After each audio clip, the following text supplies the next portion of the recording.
Hello नमस्कार welcome back to my channel guys this recipe dedicated to all my sweet viewers मु आज आपण मानक पई हैदराबादी मसला चिकन रेसिपी नै आछि होपफुली आपण एन्जॉय करिवे तबे चलंदो देखिनबा आज recipe then let's get started. सर्वप्रथम दुईटी पियाज को मु तेल सहित बहुत भल भाबरे याकू फ्राई करि नेबी। ब्राउन कलर हेबा जाय पियाज को बहुत भल भाबरे फ्राई करनबा एवं याकू साइड को बाहर करिकि रखिनबा। वर्तमान चिकन को मैरिनेट करनबा मुझे टोटल 750 ग्राम चिकन को नहीं एटी मु 5 रु 6 स्पून दही को ऐड करी नउची। छाणी की रखिथिबा पियाज को एथरे ऐड करी नबा। अदा रसुण पेस्ट को एथरे ऐड करी नउची। किछि स्वाद अनुसार लूण याकू बहुत भल भाबरे गोळी नबा। मिनिमम याकू 30 रु 60 मिनट पर्यंत याकू साइड रे रखिनबा मैरिनेट हबा पई।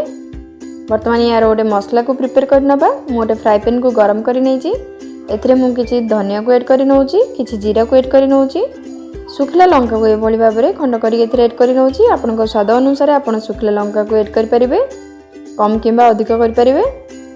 गोटे मिनट पर्यंत याकू बहुत भल भाबरे ड्राई रोस्ट करनबा। वर्तमान गोटे मीडियम साइज रो प्याज को एथरे ऐड करि नउची एवं ड्राई रोस्ट करिथिबा मसला को एथरे ऐड करि नबा। ठंडा होबा परे यार गोटे पेस्ट बनै नबा।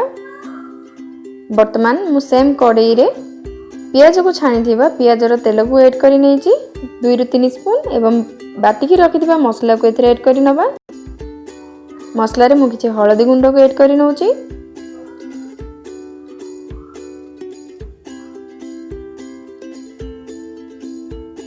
बहुत भल भाबरे तेल सेपरेट हेबा जाय मसला को बहुत भल भाबरे कसी नबा।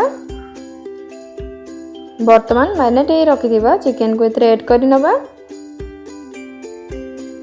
चिकन को मसला सहित बहुत भल से गोळी नबा।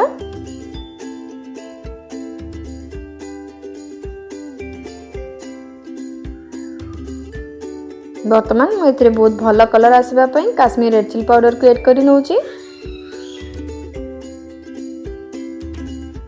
या को ए भली भाबरे बहुत भल भाबरे कसी नबा जेते पर्यंत हमर चिकन रु पानी अंश सुखी न जीवो।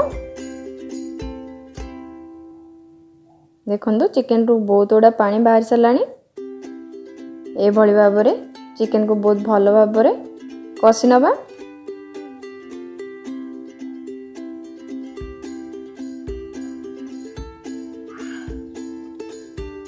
वर्तमान मु एथरे किछि मीट मसला को ऐड करि नउची। आपण जदि चाइबे गरम मसला को मध्ये ऐड करि परिबे।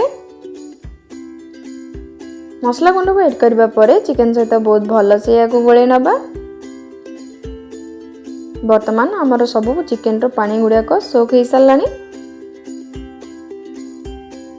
तेल मध्ये अल्प टिके सेपरेट हेबार स्टार्ट हेलानी।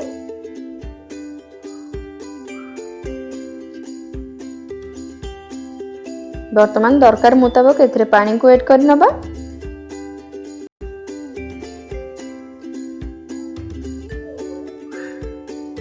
आपनकर स्वाद अनुसार जदि आपनको लूण दरकार हुए ताले आपण एथरे लूण को मध्ये ऐड करि परिबे। ध्यान रे रखिबा मैरिनेट समय रे हमर लूण को ऐड कर देतिला। याकू कवर करिकि 15 रु 20 मिनट पर्यंत याकू लो मीडियम फ्लेम रे कुक करि नबा जा फल रे चिकन टे हमर बहुत भल भाबरे कुक हे जिवो। देखंदो वर्तमान हमर चिकन टे बहुत भल भाबरे कुक हे सारछि एवं ग्रेवी मध्ये बहुत सुंदर देखा जाउछि। ए भली भाबरे आपण किछि यूनिक टाइप रो चिकन को करि खाइ परिबे। Thank you for watching guys, see you soon.